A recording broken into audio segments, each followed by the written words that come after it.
Now, the thing I find interesting, in fact, I might want to end on this point, is that we've been waiting for altcoin season to pick up. You know what I mean? Altcoin season, where the Ethereums, the Solanas, the Doges, the Cardanos of the world, where they would start picking up.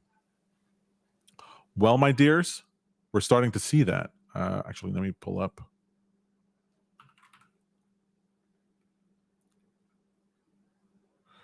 We're starting to see that.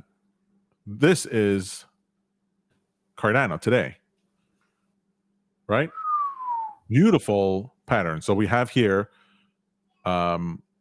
this pattern where we have this pull down, pull up, pull down, pull up.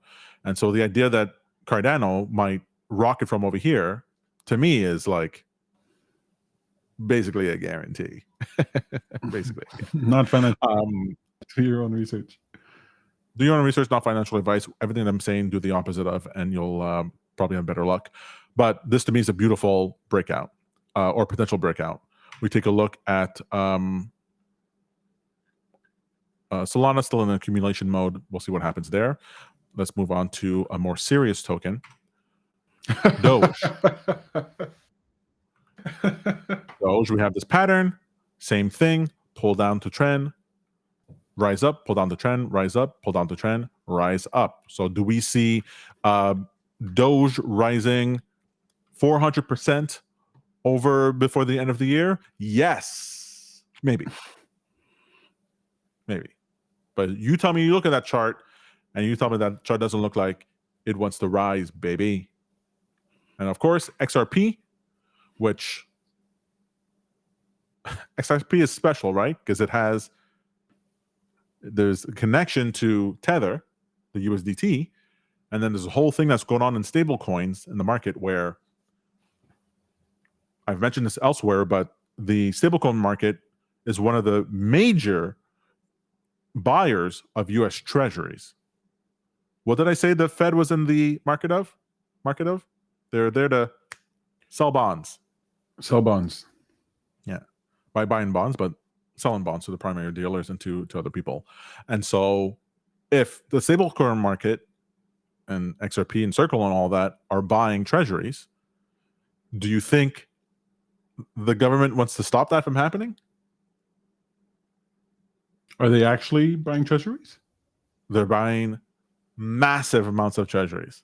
In order to be stable, they're pegged towards the US dollar. Right. Remember, the treasuries are like dollars, but they generate a yield. So if you could be pegging yourself to a dollar, why would you go with the paper money that's debasing all the time? You would do it with the treasuries that's generating an income. But they're pegged to the dollar, so US treasuries. Why would you want to stop that? So yeah, a token like XRP that's tied to that, you can imagine, might get a pretty significant boost. I think this boost over here was at was this the Trump election, where he tweeted out, hey, Cardano, Solana, Ethereum, Bitcoin, whatever, strategic reserve, blast off. Well, wait, doesn't it say 2024, sorry. 2024, yeah. Rises, and now we're rising again. So does this step change up? Does this do like it did before, where it rises significantly like this, and we get to $15 XRP? Yes. Well, maybe. Who knows? But we're seeing the effects of global dollar liquidity here. And the fact that now we've moved from Bitcoin, which was the thing, right? Bitcoin was the thing that everyone was paying attention to, now into, right? Because Bitcoin's been in a bull market since 2023. Like literally since down over here, Bitcoin is up 600%. But we weren't seeing that in the altcoin market. And now we're starting to see those guys start to wake up. That means we're entering into euphoria phase, baby. Altcoin season. Where rationale, leave it at the door. If you want to make money, smooth brain it. Buy what goes up and keep on buying it. Not financial advice. You gotta say not financial advice. Do I have to keep saying that? Yes.